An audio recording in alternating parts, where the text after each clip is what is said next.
Bienvenue dans un nouvel épisode du podcast « Aujourd'hui, écrivons demain ». Le podcast qui met en lumière les acteurs du nouveau monde et favorise l'éveil des consciences. Je m'appelle Katia, je suis l'hôte de ce podcast. Et je suis la fondatrice de Redaxilv, une entreprise de rédaction pour les professionnels et les particuliers. D'un côté, j'aide les acteurs du nouveau monde à se raconter et à se rendre visibles en rédigeant leur contenu sur le web et les réseaux et en leur donnant la parole sur ce podcast. Et de l'autre, j'aide les particuliers à écrire leur biographie, les témoignages, c'est mon dada. À travers ce podcast, je vous propose de découvrir comment des humains engagés et conscients participent aujourd'hui à la construction du monde de demain, le nouveau monde. Ils aspirent à un monde plus juste et plus respectueux du vivant. Ils se préoccupent des humains, des animaux et de l'environnement dans lequel ils évoluent et favorisent leur mieux-être. Tels des colibris, ils apportent leur pierre à l'édifice. Ils sont le changement que l'on veut voir dans le monde.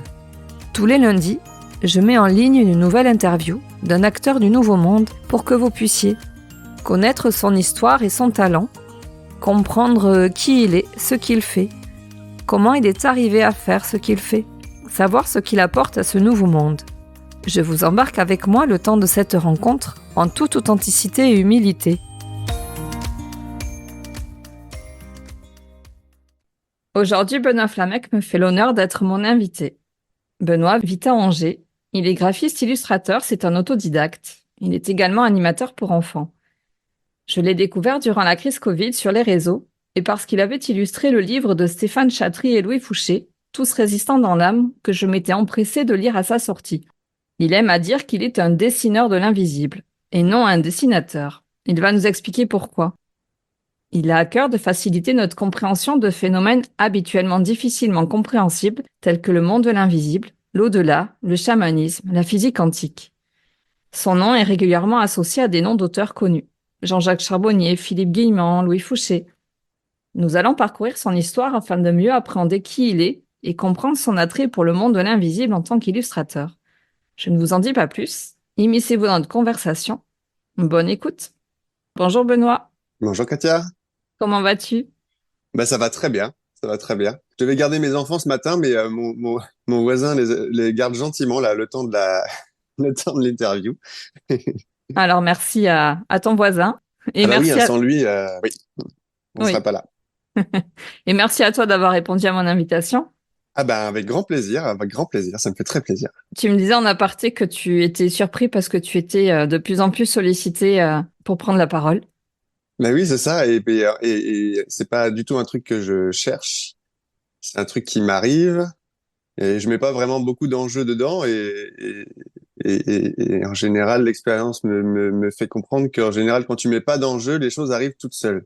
Du coup, je savoure tranquillement ces opportunités de pouvoir discuter de mon travail, de mon approche, et puis surtout de rencontrer des gens et d'échanger avec toi, parce que quand on échange avec quelqu'un, on ne pense pas de la même manière. Ça fait un espèce d'effet miroir intéressant. Et en fait, moi, il y a des idées que j'aurais jamais eues tout seul, par exemple. Impossible. C'est au fil d'une conversation.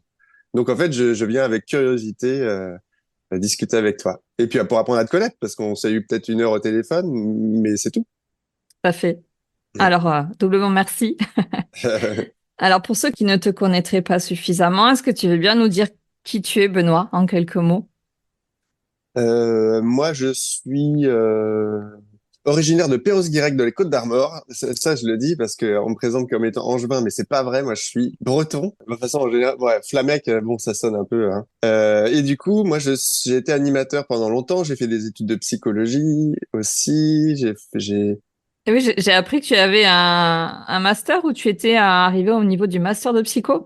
Ouais, j'étais en master 1 de psycho et puis j'ai adoré ces études-là, mais en fait, la transformation de la théorie en pratique était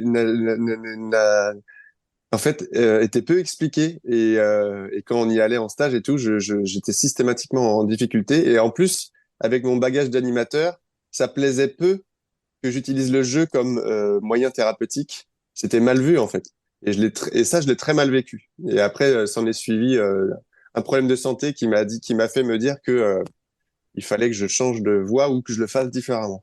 Pourtant, il y a bien des structures qui emploient des psychologues en espérant qu'ils ce soient aussi des animateurs pour qu'ils puissent animer des ateliers auprès des résidents. Non? Étonnant. Je suis arrivé trop tôt, peut-être.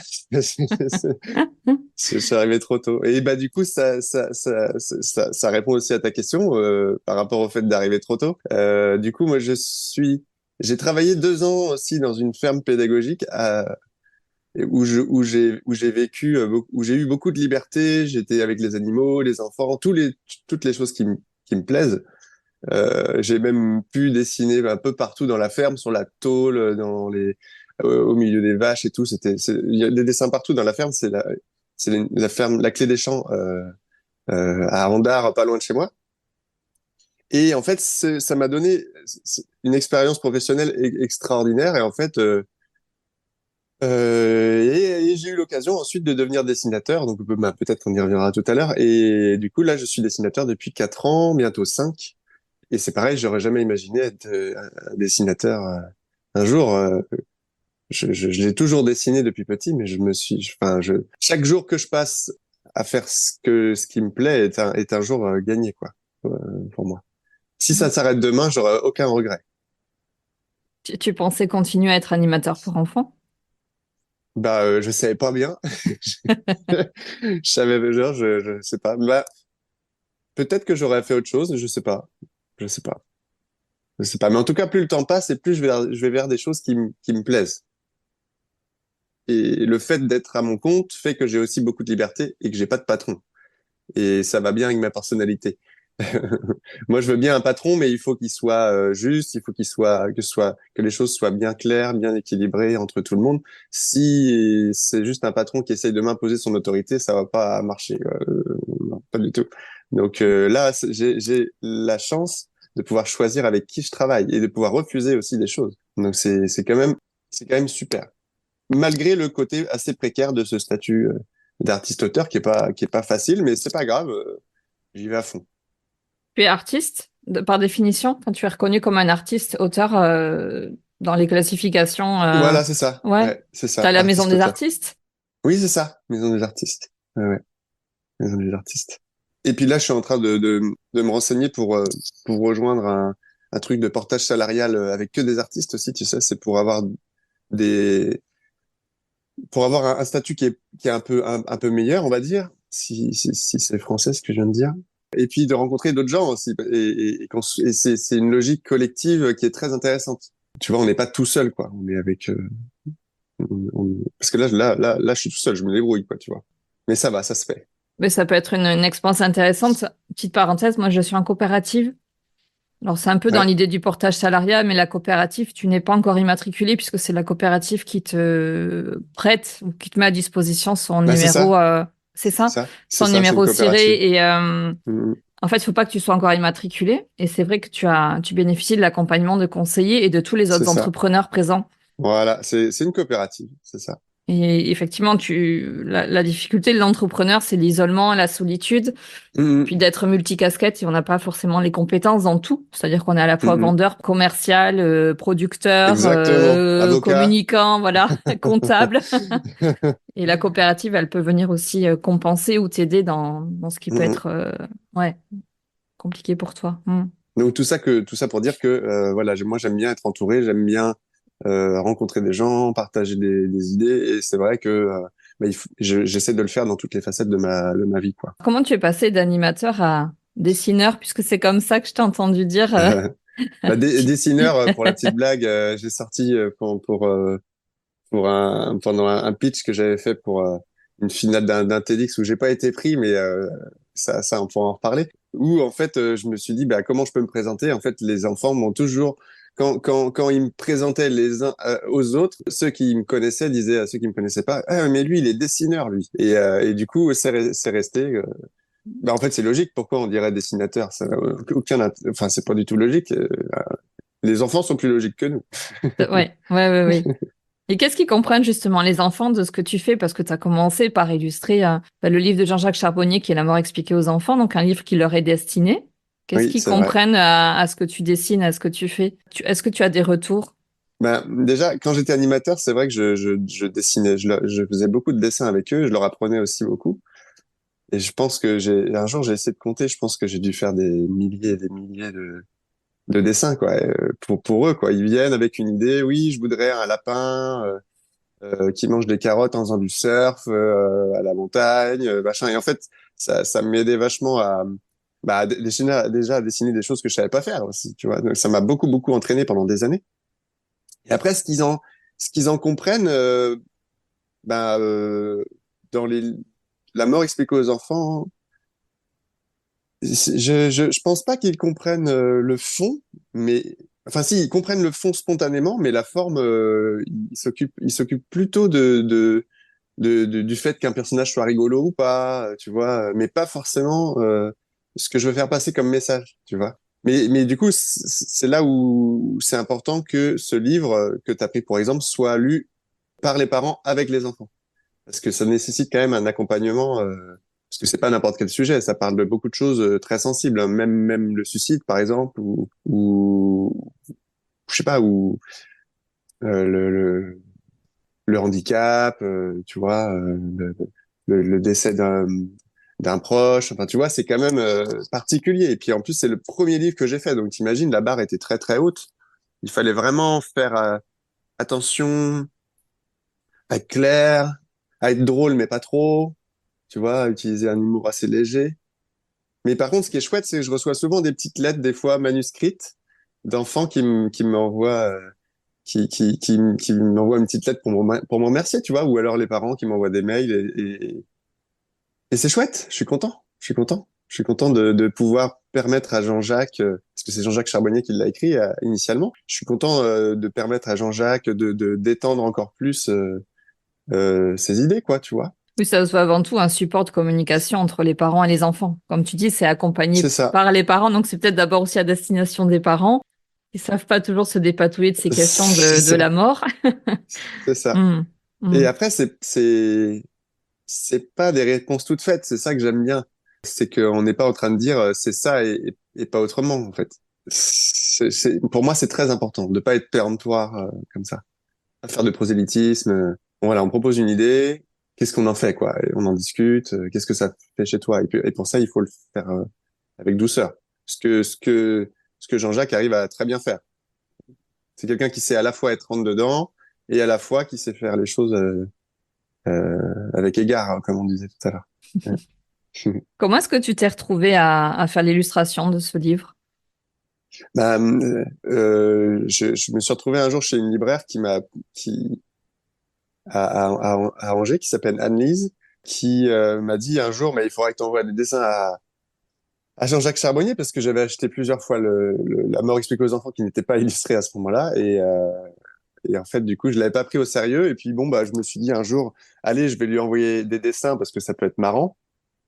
Et quelques mois plus tard, il m'a rappelé au téléphone et en fait, j'avais écouté une ou deux conférences de lui et ça m'avait fait drôle d'entendre son accent toulousain au téléphone. Mais j'avais ma petite fille dans mes bras et le sac de course dans l'autre et le téléphone comme ça, je me rappelle. Et puis, pour lui, le livre était déjà fait, l'éditeur a été prévenu, c'est bon quoi, on y va. Et en fait, ça a été le point de départ de toute cette aventure. Et le fait que je sois là à discuter avec toi et que j'ai des projets en cours à venir, c'est super. C'est deux sujets qui sont passionnants. Alors, qu'est-ce qui fait que tu sors du bois, que tu sors de ton bureau et que tu sors de l'ombre finalement, puisque tu pensais que voilà, que tu serais pas aussi visible que tu l'es aujourd'hui. Ben, quand on dessine, quand on fait un dessin, on montre aux gens, au monde, une image picturale de ce qu'on a dans la tête. Mais en fait, si tu veux, après, la personne, elle a le choix de faire l'interprétation qu'elle veut. Et après, elle peut aimer le style ou pas. On met des choses à l'intérieur qui sont très intimes des fois, mais transformées. Et en fait, on n'a pas forcément l'occasion de l'expliquer. Et le fait de en parler publiquement, ça te permet de bien affiner, de bien expliquer ce que tu voulais dire par là. Tu vois, et comment tu as voulu le faire. Ce qui n'est pas toujours compris. Surtout quand on parle de sujets comme le chamanisme, l'au-delà et plein d'autres sujets. Mais après, mon approche, elle est un peu spéciale parce que moi, je suis pas du tout un ayatollah de ces sujets, c'est-à-dire, enfin, je suis pas du tout un expert. Mais en fait, je vois ça. Moi, je suis un gros fan de science-fiction, de mon imaginaire et tout. J'ai une bibliothèque immense, que ce soit même des livres, des jeux vidéo, des films, ce que tu veux, des jeux de société. Et en fait, tous ces sujets-là, je les vois un peu comme de la science-fiction en vrai. Tu vois, je sais pas si c'est vrai, mais ça me plaît d'y croire. Et c'est ce qui me plaît dans les mondes imaginaires qui sont invités par les gens. Il y a la plupart du temps, ces mondes imaginaires sont inspirés de leur vie, de la vie de l'auteur en plus. Donc c'est assez drôle. Donc après, je pourrais parler des heures de ça parce que mais c'est l'occasion de t'expliquer mon approche précisément. C'est dans la conférence, je crois, la médecine de l'âme auquel tu as participé l'année dernière, où tu expliques justement comment tu as dessiné la mort expliquée aux enfants, pour en revenir à celui-là. Tu as décortiqué tout le processus et je trouvais ça hyper intéressant. Tu nous embarques avec toi dans comment est-ce qu'on peut illustrer l'infigurable finalement. Comment est-ce qu'on représente l'âme, l'énergie, toutes ces données-là, voilà, donc l'invisible. Et j'ai trouvé ça super que tu nous racontes comment tu as choisi tes personnages, comment tu as voulu essayer de coller au mieux à ce que peut-être que toi, ce que tu imaginais ou ce qui pourrait correspondre à l'imaginaire collectif de ce que c'est. Donc, ouais, c'était très instructif. Ouais. Bah c'était pas facile parce que je devais à la fois expliquer les théories, enfin les idées des auteurs, et en même temps expliquer comment moi j'ai interprété. Et j'allais assez vite pour pouvoir tout dire, mais ça devait être bien chargé. Mais là, je vais refaire une conférence au Forum des médecines de l'âme à Chambéry. Et là, je vais vraiment aller plus loin dans, comme tu dis, le fait de décortiquer, parce que le thème que j'ai choisi, c'est comment trouver l'inspiration.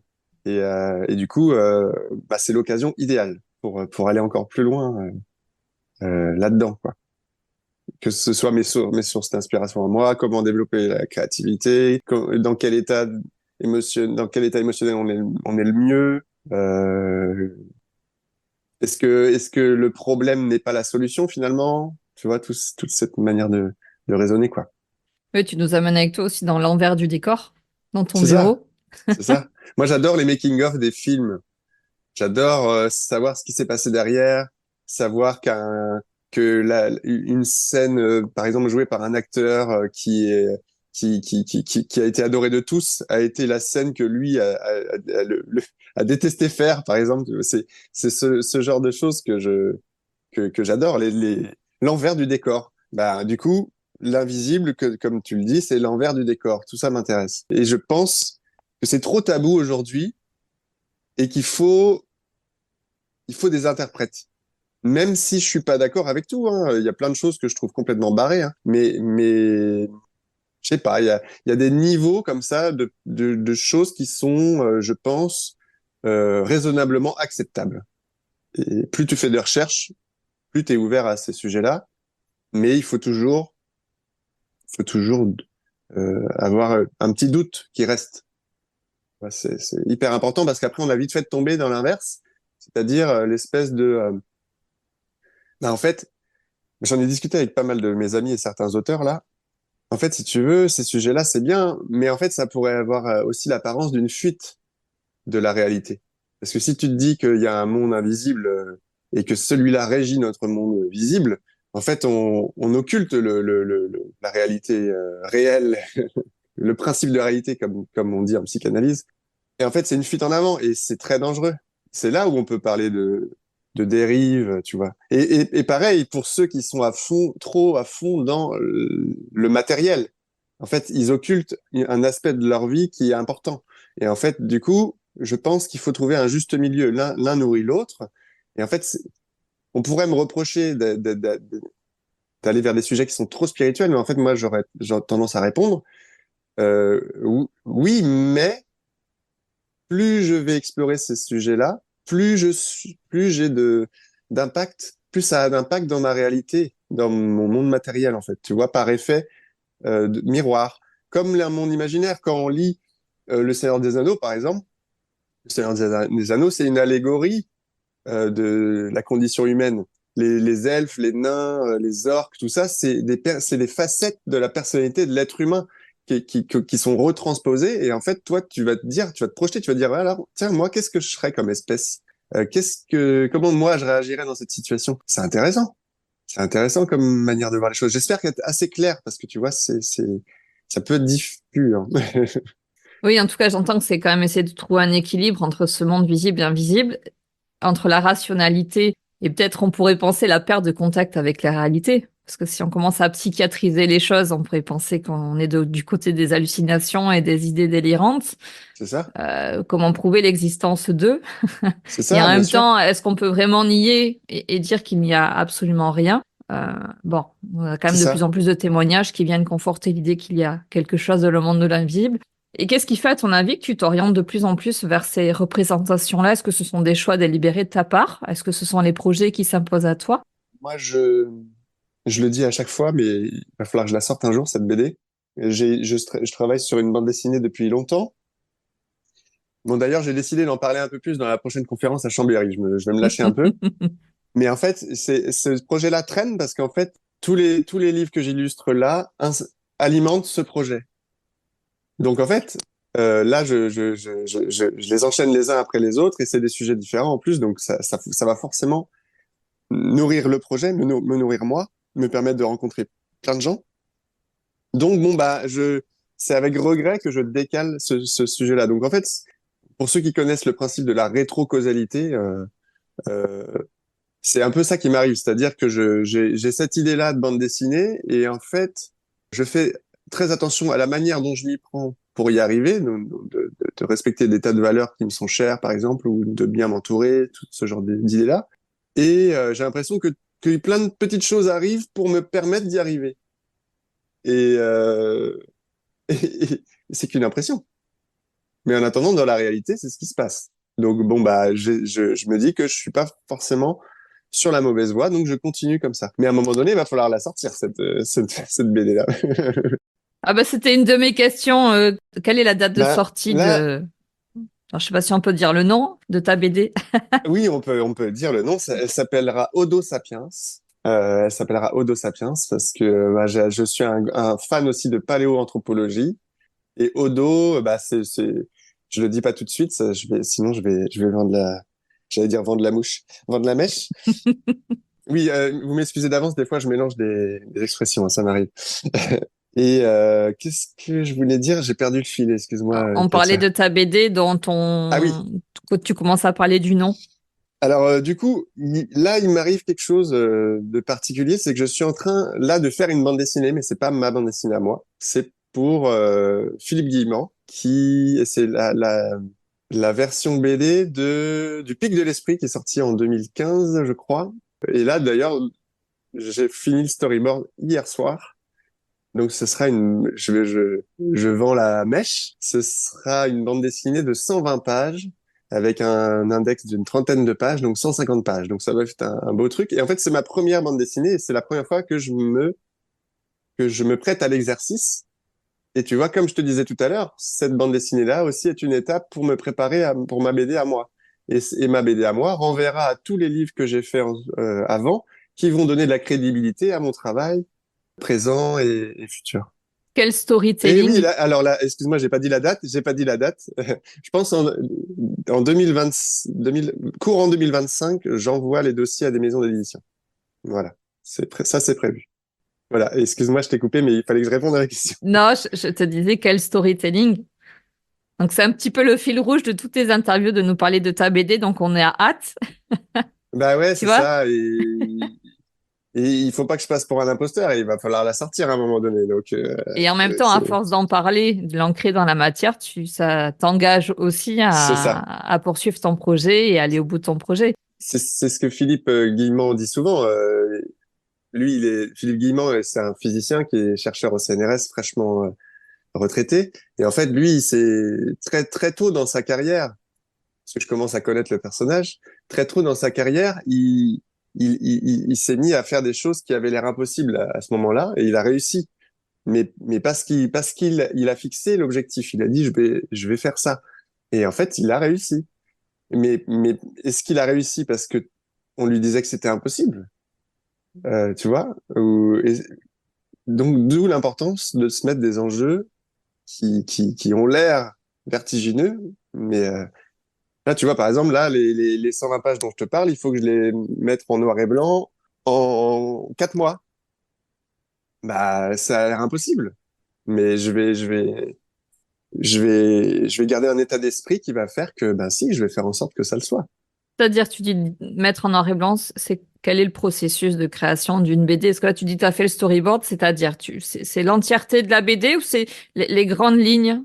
Le storyboard, c'est, tu sais, c'est mettre les textes, les cases, rythmer un peu le récit et tout mettre, tu vois, dans le bon nombre de pages, etc., etc. En plus, j'ai des débuts de chapitres qui sont impairs, donc tu vois, il faut que je raisonne en, enfin, tu vois, il faut bien réfléchir à tout ça. Donc, et là, les dessins c'est des croquis, quoi, tu vois, qui sont assez poussés quand même, mais c'est quand même des croquis pour que tu aies une idée de ce qui se passe et du rythme. Et là, quand je parle du noir et blanc, c'est une étape qu'on appelle l'ancrage en bande dessinée, c'est-à-dire que là, on va faire le noir et blanc. Bah là, moi, je le fais à la tablette.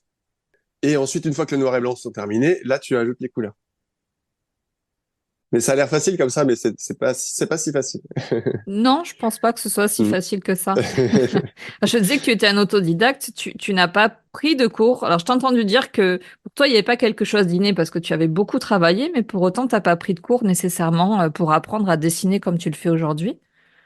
Non, non, non. J'ai jamais pris de cours. J'ai jamais pris de cours.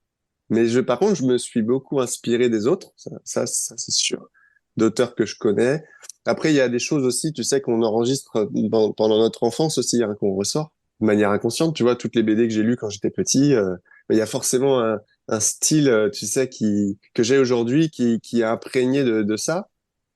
Mais d'un point de vue technique, ouais, bah oui, j'ai acheté beaucoup de livres. Bah là, tu vois, là si je monte vite fait, tu vois, là tout ça, c'est des livres de technique, quoi. Tu vois, là, regarde, là c'est que des livres de technique, quoi. J'ai dépensé une fortune là-dedans, mais c'est parce que et en même temps, il faut que je me forme moi-même, quoi. Donc, faut y aller à fond. Ça a des avantages et des inconvénients. Peut-être que c'est plus lent, mais par contre, mon travail est peut-être plus personnalisé. Tu vois, il ressemble peut-être à rien d'autre ou à plusieurs choses en même temps. Donc, mais j'ai jamais voulu prendre de cours pour pas être bridé, pour pas qu'on me dise oui, ça c'est bien, ça c'est pas bien.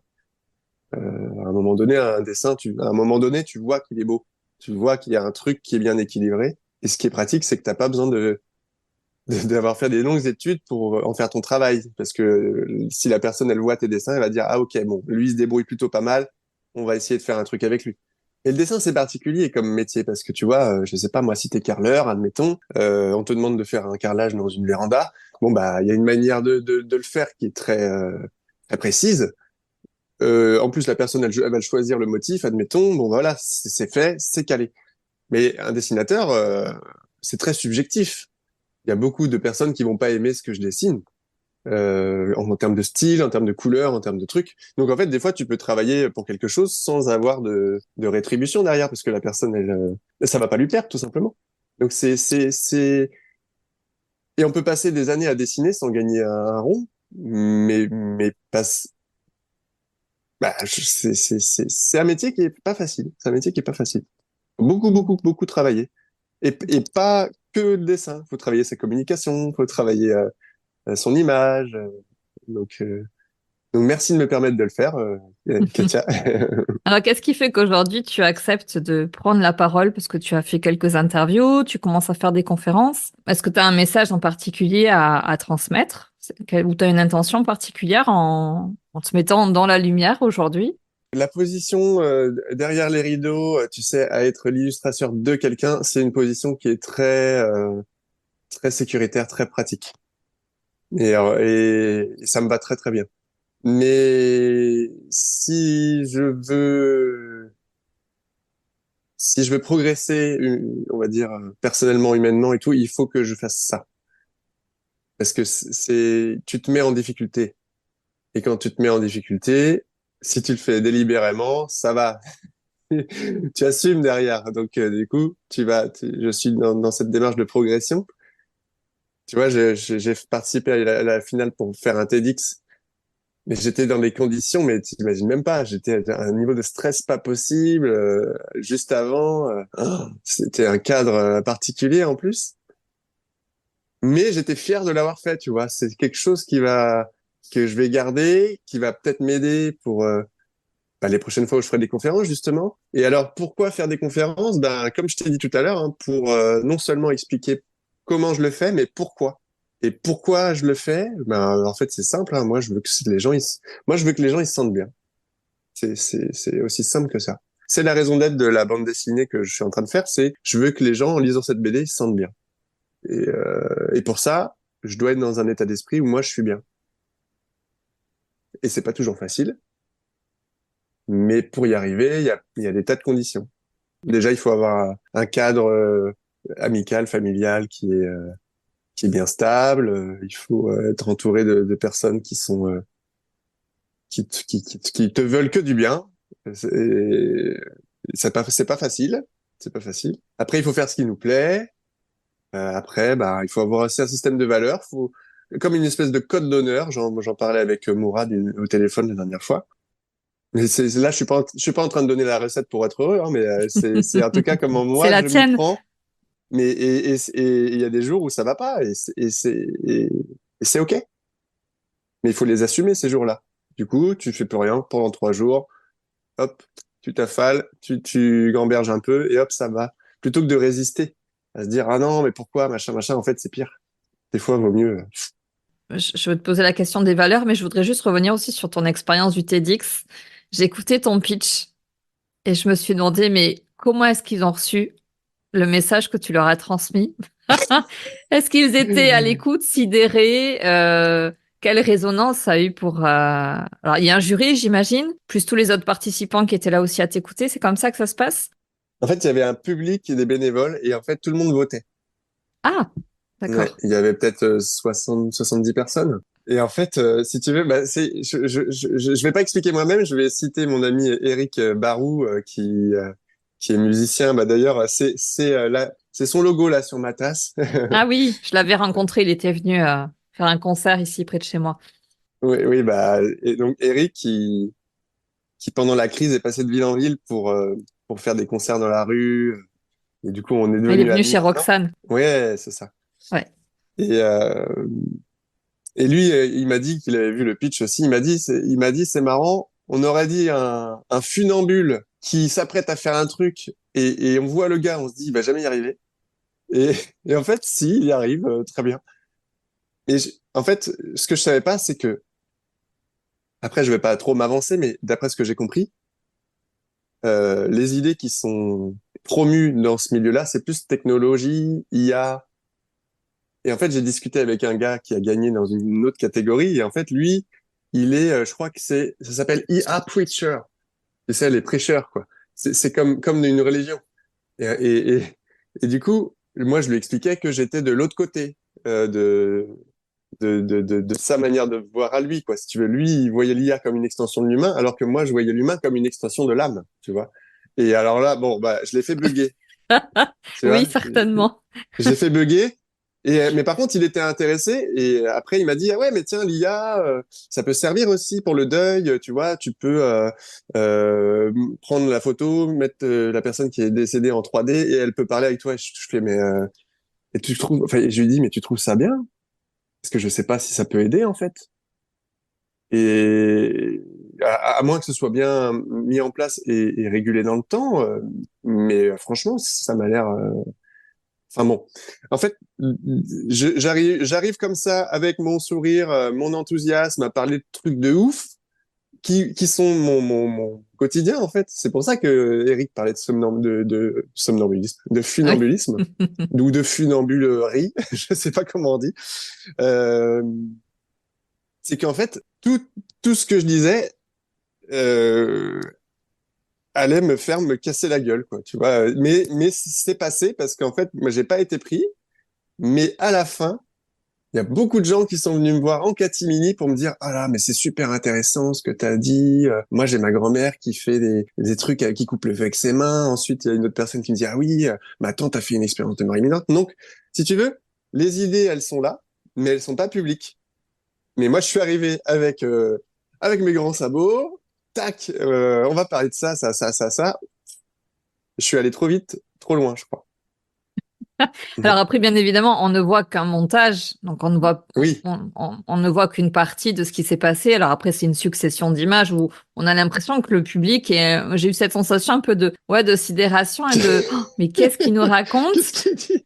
Et voilà, est-ce que tu les as emmenés de l'autre côté du mur, quoi. Mais bon, après, les gens sont venus te voir en aparté, donc il y a bien eu quelque Oui, chose, en tout cas, qui s'est passé. c'est ça, c'est ça.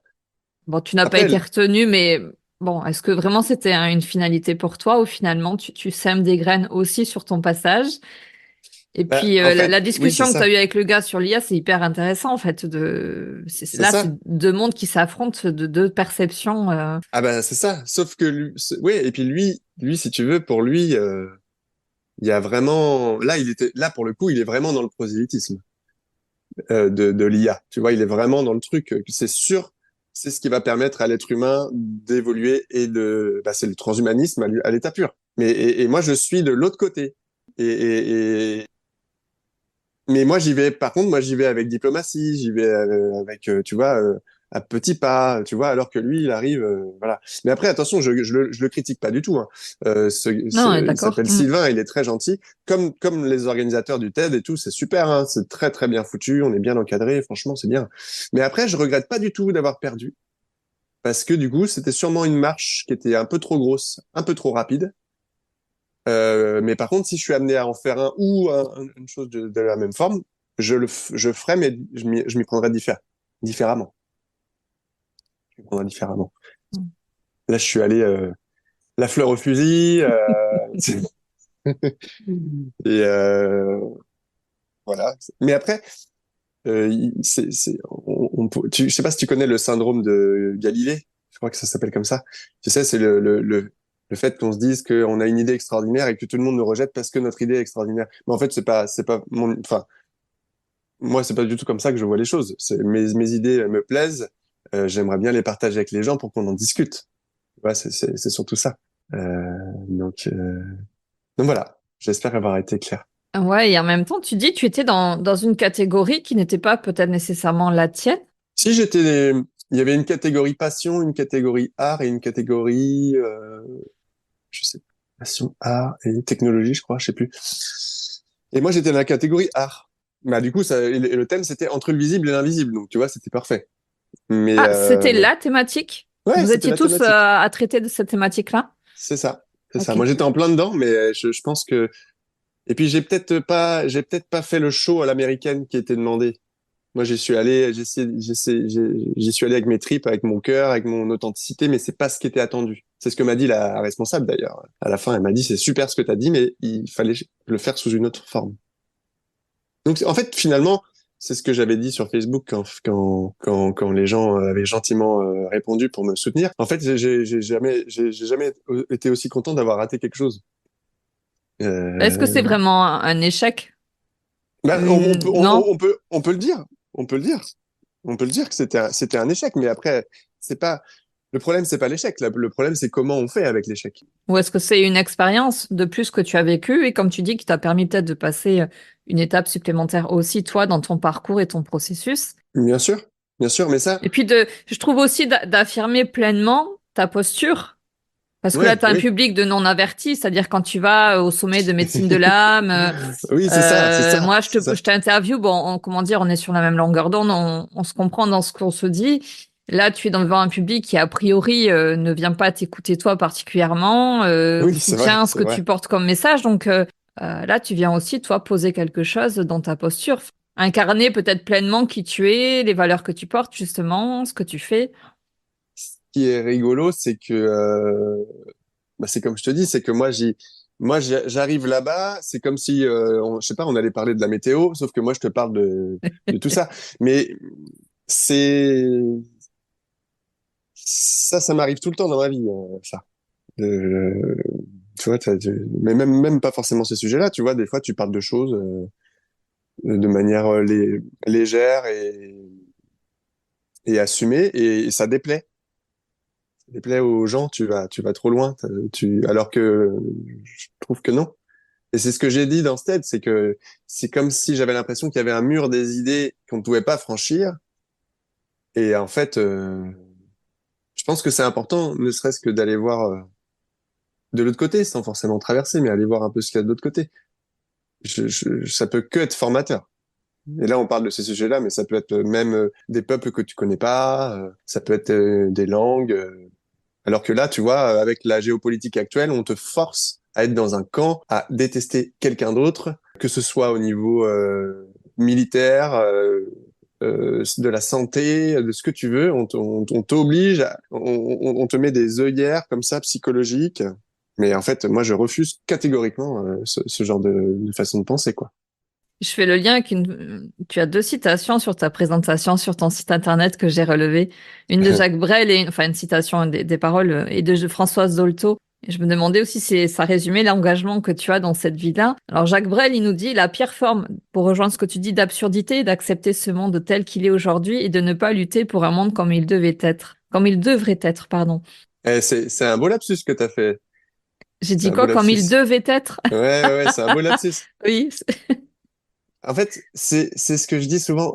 Pour moi, on n'aurait pas, dans le monde dans lequel je veux vivre et que je voudrais qu'il soit, on n'aurait pas besoin de discuter de ça. Ce serait naturel. Et en fait, il y a des choses qui ne sont pas naturelles aujourd'hui, qui ont l'air complètement ça a l'air d'être du grand n'importe quoi pour n'importe qui. Moi, je suis quelqu'un de assez avenant, assez gentil, mais souvent, ça va être pris pour de la faiblesse ou même poli. On va croire que tu es intéressé. Moi, j'ai envie de démontrer par ma manière de faire que non, je peux être authentiquement poli et gentil. Et que non seulement c'est pas une faiblesse, mais c'est une grande force. Après, le problème, c'est que tu te fais avoir parce que tu donnes facilement ta confiance. Mais en tout cas, je ne pourrais jamais regretter d'avoir donné ma confiance plutôt que de. Je regretterais par contre d'avoir trompé quelqu'un. Tu vois, sur, je sais pas, de l'argent, sur des machins. Donc ma conscience, c'est ma balise. Je ne la trahirai jamais. Je l'ai fait par le passé. Tout le monde l'a fait. Hein, tout le monde le fait encore et le fera. Moi, je fais en sorte de ne plus le faire. T'as vu, je le dis avec beaucoup de. Oui, de la hargne. Ouais, c'est ça. C'est pleinement incarné là. Et oui, bah, tu parles de la gentillesse.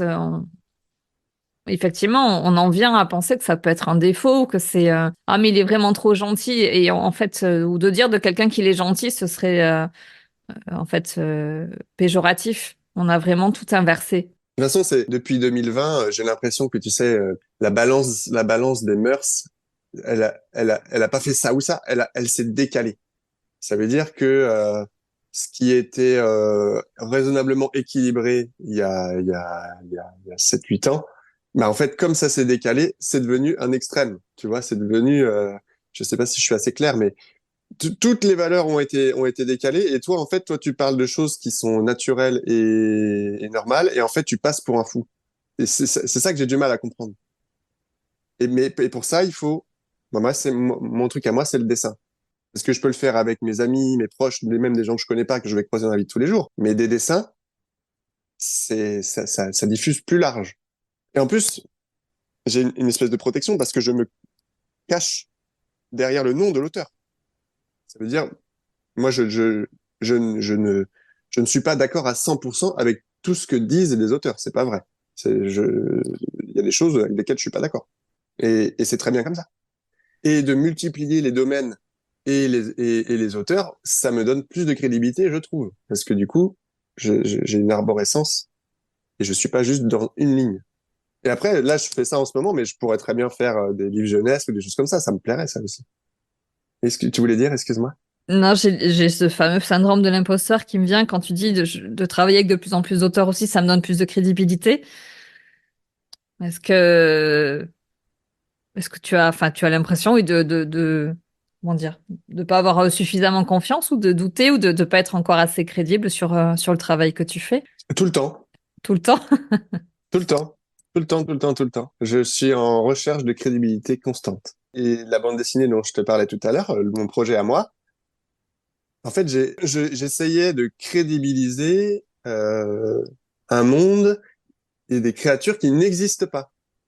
Mais pour ça, il fallait que je me renseigne sur comment les humains, eux, fonctionnent. Et avec le biais, avec le fait que moi, je suis moi-même un humain. Donc, j'ai une vision anthropocentrique des choses. Et du coup, j'essayais de penser comme une autre créature qui ne pense pas comme un humain. Donc, c'est intéressant comme démarche. Ça a l'air complètement fou, hein, ce que je dis là depuis tout à l'heure. Pas du tout. Ok. En tout cas, ça demande une imagination débordante. Tu disais que tu dessinais quand tu étais tout petit. Finalement, tu t'es reconnecté à ce que tu faisais tout petit naturellement, en étant peut-être pleinement connecté à tes capacités, peut-être extrasensorielles, qui sait. Peut-être, peut-être. Bah oui, c'est vrai que l'enfance, les peuples premiers, le monde animal ont une sensibilité que nous, les Occidentaux névrosés, on a perdu. Donc, bon, j'essaie de croire que je l'ai passablement perdu et que j'essaie de revenir vers ça, de revenir vers cet état d'esprit où quand je vois mes enfants, quand je vois mon fils qui est ébahi devant, je sais pas moi, un escargot qui est en train de remonter comme ça la vitre et tout, mais en fait, je veux retrouver cet état d'esprit-là, cette manière de voir le monde. L'émerveillement.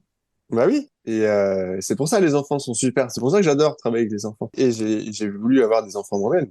C'est parce que c'est pas pour vivre le monde à travers eux, mais en fait quand tu les vois faire, ça te rappelle quand toi t'étais enfant. Et il y a même, je vais même aller plus loin.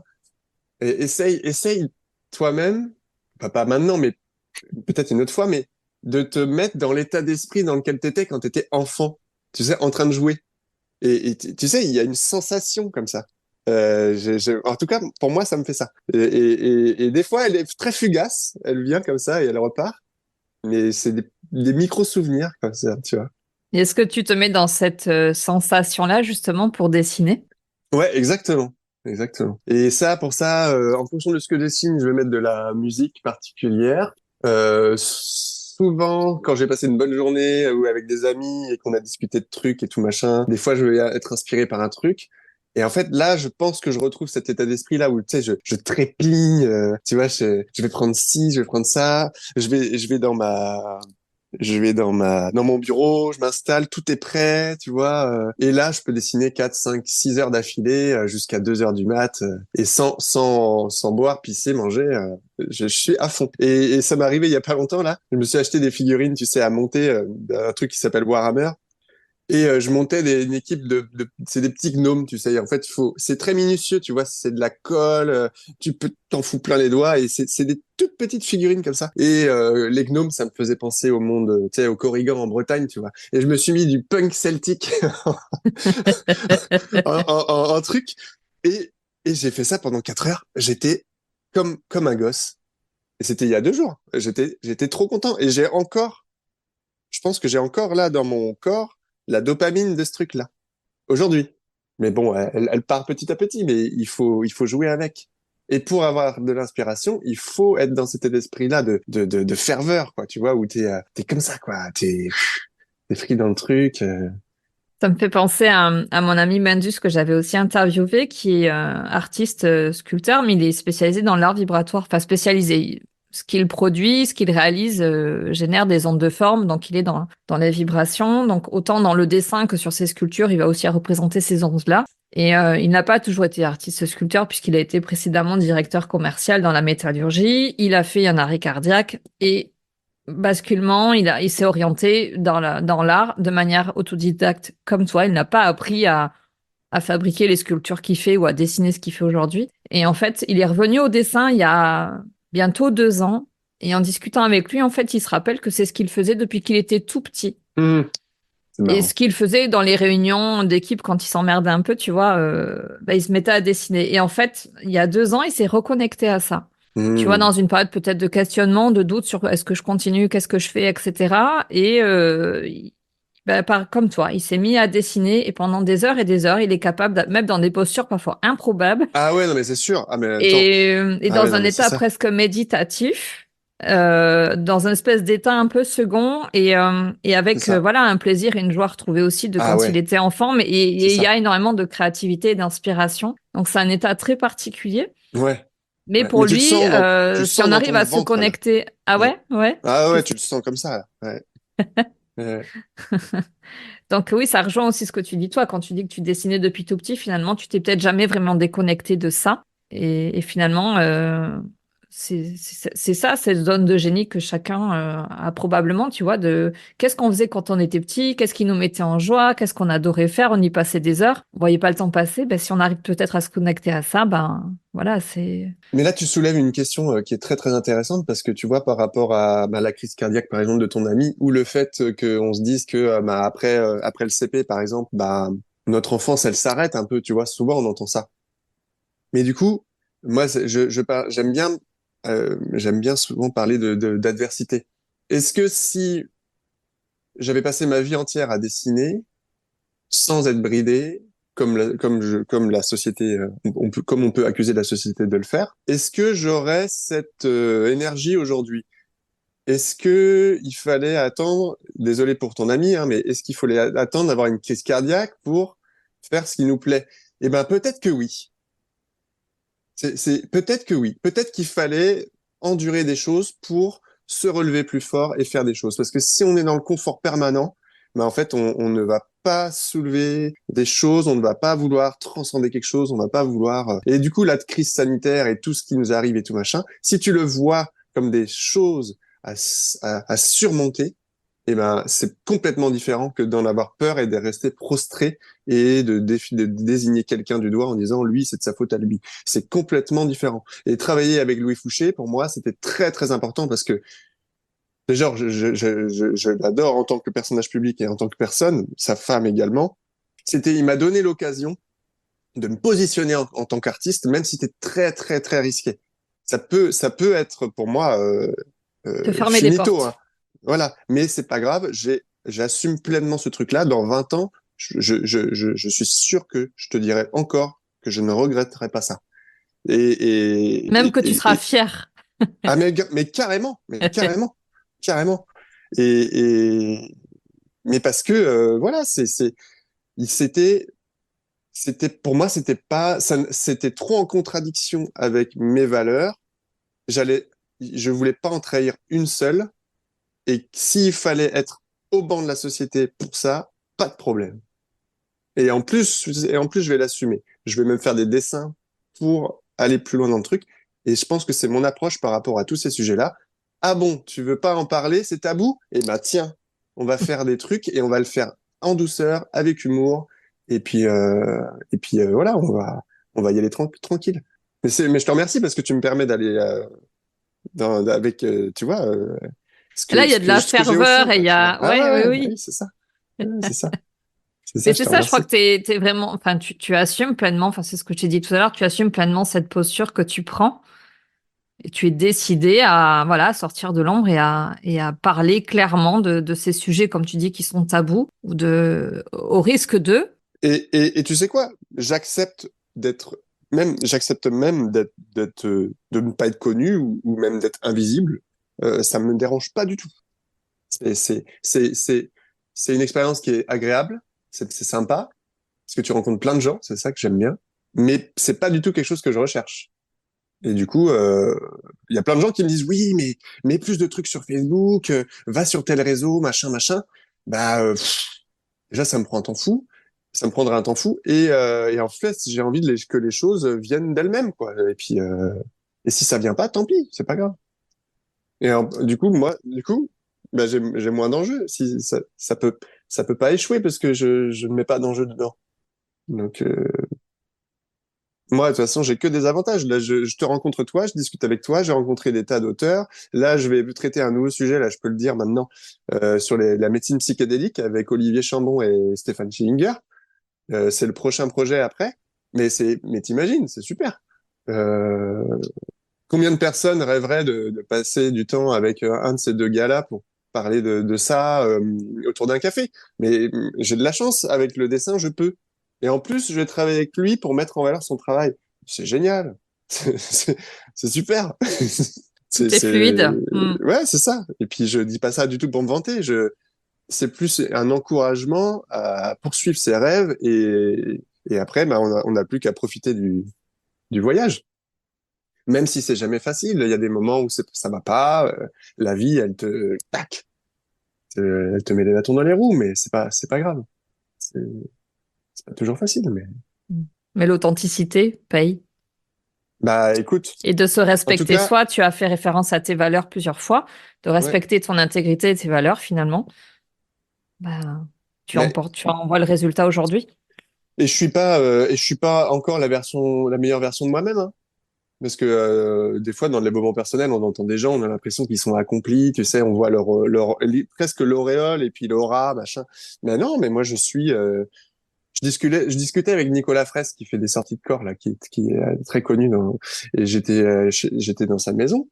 Et en fait, on pourrait penser que c'est une espèce d'illuminé qui, tu sais, vu ses capacités, qui sait plein de choses et qui pourrait à moitié perdre la boule et tout. Mais j'ai jamais vu un mec aussi terre à terre que lui. Et puis il assume complètement sa part encore plus sa part d'humanité que sa part de mec qui sait faire des choses extraordinaires. Et j'ai mes défauts, j'essaie de les améliorer. J'aimerais être meilleur au dessin, j'aimerais être un meilleur père, j'aimerais être un meilleur mari, tu vois. Mais je pense que si t'aimerais, si t'as envie de plus, c'est que t'es dans une démarche de progression toujours. Et puis il faut assumer de pas être parfait, mais en même temps, faut pas en rester là. Faut quand même essayer de s'améliorer, quoi. Tu vois, de faire de son mieux. Voilà, faire de son mieux. Et pour revenir à Louis et la crise et d'autres positions que j'ai pris, euh, euh, peut-être que j'ai tort de l'avoir pris, mais en attendant, je le regrette pas. C'est bizarre. Je pourrais le Mais regretter, je pourrais avoir est-ce que peur. ça t'a porté tort jusqu'à présent? Non, Ben non. voilà. Après, j'ai perdu des gens dans mon entourage, oui. Mais même pas forcément physiquement, mais même intimement. Tu sais, on peut plus aborder les mêmes sujets. Mais comme je te dis, moi, quand j'aborde ces sujets-là, bon, des fois, je suis un peu fâché. Mais Et même quand j'aborde avec douceur, en fait, je ferme des portes sans le savoir. Tu vois. Et bah écoute, tant pis. Ça veut dire que nos routes vont peut-être plus se croiser intimement, mais on sera en parallèle. Et puis c'est très bien comme ça. C'est très bien comme ça. Et ça me renvoie au fait d'être bien entouré, de savoir avec qui parler, oui de rien. Parce que pour moi, on peut aussi bien parler de jardinage que d'expérience de mort imminente dans la même conversation. C'est Tout à cool. fait. Mm. C'est cool. Qu'est-ce que tu dirais au petit Benoît? Euh, moi, enfant. Au petit Benoît. Oh là là, elle est dure celle-là.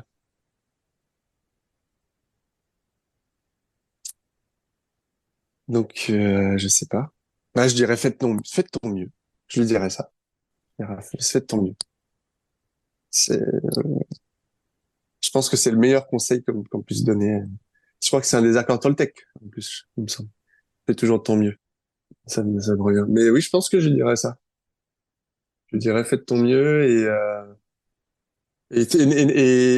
essaye de faire le moins de mal possible autour de toi, quoi. Jamais autant, jamais assez d'occasion de faire des bonnes choses. Des fois, quand je me promène en ville, je, je, je, je suis content quand il y a des gens qui se cassent la gueule ou qui perdent des trucs pour pouvoir les aider. Je sais pas, j'aime bien ça. J'aime bien aider les gens. Je sais pas, j'aime bien ça. Ça me fait plaisir. Ça rythme ma vie, tu vois. Après, tu penses la journée, tu te dis, ah tiens, c'est cool. Bon, après, du coup, des fois, quand toi, tu te casses la gueule et que personne t'aide, t'es un peu dégoûté, quoi. Mm. Des fois, je me suis pris des vautres à vélo, à faire des soleils et tout, à me faire hyper mal et tout. Et les gens, ils passent, ils te regardent. Tu fais, Personne. ah, putain. Ou ils ont sorti le téléphone peut-être pour te Ah, filmer, pour diffuser sur les réseaux. c'est ça. Donc, bon, bah, écoute, hein, il y a du boulot, hein. Il y a du boulot, si tu veux. Il y a du boulot. On va s'approcher de la fin. Bah oui. Je t'ai invité pour participer sur mon podcast parce que j'ai décidé de donner la parole aux acteurs du Nouveau Monde. C'est quoi le Nouveau Monde pour toi, Benoît? Le nouveau monde. Bah, pour moi, le nouveau monde, bah, tu sais, quand on dit nouveau monde, on est dans un truc un peu idéalisé du futur où tout le monde est gentil, cueille des fleurs et s'entraide quand il y en a un qui tombe ou qui perd un truc. Mais moi, je pense que le nouveau monde, il est aujourd'hui. Tu vois, il est dans notre vie de tous les jours parce que on peut pas l'attendre et on peut pas se battre contre le monde d'aujourd'hui en espérant que le nouveau monde arrive. En fait, c'est une phrase que j'ai lue. Je pourrais pas la dire exactement telle qu'elle est écrite, mais en gros, si tu veux que les choses aillent bien, il faut pas lutter contre le mal, il faut faire le bien. Parce que si tu luttes contre le mal, en fait, tu deviens le mal.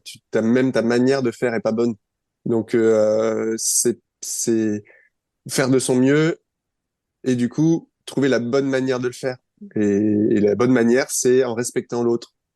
Quelqu'un qui va me parler de bien-être et de machin et de trucs et qui va même enflammer les foules et qui, en sortant de l'endroit où il l'a fait, je sais pas moi, fait tomber quelqu'un et l'aide pas à se relever, ben, tout ce qu'il a dit une heure avant, pour moi, disparaît complètement. Et par contre, là-dessus aussi, dans ma vie, je peux avoir des côtés très intransigeants avec les gens. Ça veut dire que si tu me fais une crasse une fois, je vais être méfiant vite et, je vais faire très attention à comment la personne se comporte. Donc oui, le nouveau monde, pour moi, on est en train de le faire. En fait, il est aujourd'hui. Il est aujourd'hui et on verra bien. Je fais des gestes, mais on les voit pas parce que c'est pas le bon anglais. Est-ce qu'il y a une question que je ne t'ai pas posée que tu aurais aimé que je te pose? Elles sont dures, ces questions. J'en ai aucune idée. J'en ai Alors aucune idée. peut-être est-ce qu'il y a quelque chose que tu aimerais nous dire avant de terminer l'interview sur mon portrait chinois? Sur quoi? Mon portrait chinois. C'est-à-dire? Si tu étais, t'as jamais fait ce genre Non. d'exercice ou de jeu? Bon, bah alors je vais te poser des questions. Ah Si bah tu étais vas-y. un plat, lequel Ah oui. serais-tu? Ok. Si j'étais un plat, je serais... Ah, on m'a jamais fait ça. Et pourtant, je l'ai fait avec les enfants, hein, mais je l'ai jamais fait pour moi. Moi, je serais une entrecôte avec de la sauce Roquefort. Ok. Si tu étais un livre, L'art de la guerre de Sun Tzu. si tu étais un dicton, Un dicton. un proverbe. Alors tu nous en as donné un juste avant. Enfin, une phrase en tout Euh, cas qui a du sens pour toi. c'est un proverbe Maasai. C'est une phrase. C'est nous sommes nés pour être heureux. Si tu étais un film, Le Seigneur des Anneaux. Ah, ouais, je suis trop fan. Je suis trop fan. et si tu étais un super-héros, J'en connais trop. J'en connais trop. Et en même temps, je vais revenir au même. Euh, Ah bah moi j'aimerais bien. Mais non, Batman, il est un peu dark hein, quand même. Hein. Moi j'aime bien Spider-Man parce que Spider-Man c'est un peu un loser. hmm, Peter Parker c'est un peu un loser dans la vraie vie. Et dès qu'il est en Spider-Man, il fait des choses extraordinaires. C'est ça que j'aime bien chez lui. Donc je pense que je dirais Spider-Man. Ça peut être. Tout le monde va dire soit Batman, soit Spider-Man. Mais bon bah je vais dire Spider-Man. Ouais ouais c'est bien. allons pour Spider-Man. Merci Benoît de ta participation. Merci pour ton invitation. Attention, ouais, j'ai plus Oui, que 10% de et il est batterie. Le timing est 10h53. parfait. Bah parfait, c'est super. Bah merci beaucoup pour ton invitation, c'était très très agréable. Tu vois, j'avais l'impression que tu étais à table avec moi Eh bien, pour le presque. Mais café, tu écoute, vois. espérons C'était que la chouette. prochaine fois, on Ouais, sera en face à face autour d'un café. avec grand Yes. plaisir. Hein. Ouais ouais. T'es dans les Landes, toi, c'est ça? Je suis dans le sud des Landes. Oui, bah moi j'y vais de temps en temps. Donc, ok, Ok. ok, ça marche. Ben, je suis à, si t'es peut-être en contact avec Roxane, moi je suis à 20 minutes de chez Roxane. Ah oui, Un bon bah quart très bien, d'heure. très bien, Ouais. parfait, Oh, ben parfait. si tu viens dans le coin, avec plaisir, ouais. Cool, cool, super. Et merci à tous les auditeurs qui ont pris le temps d'écouter. Merci pour tes questions. Et c'était très agréable, c'était très sympa. Ouais, c'était chouette. Ouais. Et merci beaucoup pour votre écoute. J'espère que le parcours de Benoît Flamec vous aura inspiré. N'hésitez pas à le contacter directement sur ses réseaux. Alors, t'es pas trop présent sur les réseaux, mais tu y es quand même. Donc, on mettra tous Oui, les liens dans la quand même. description. Oui, c'est important d'y être quand même. À bientôt. J'espère que vous aurez pris plaisir à nous écouter. Si vous avez aimé cet épisode et que vous souhaitez continuer à découvrir les histoires de ces acteurs du Nouveau Monde, abonnez-vous. Et si vous voulez être tenu informé de la sortie du prochain épisode, retrouvez-nous sur les réseaux. Tous les liens sont dans le descriptif. Merci d'avoir pris le temps de passer ce moment avec nous. Je vous dis à très vite pour un nouveau témoignage d'une belle âme.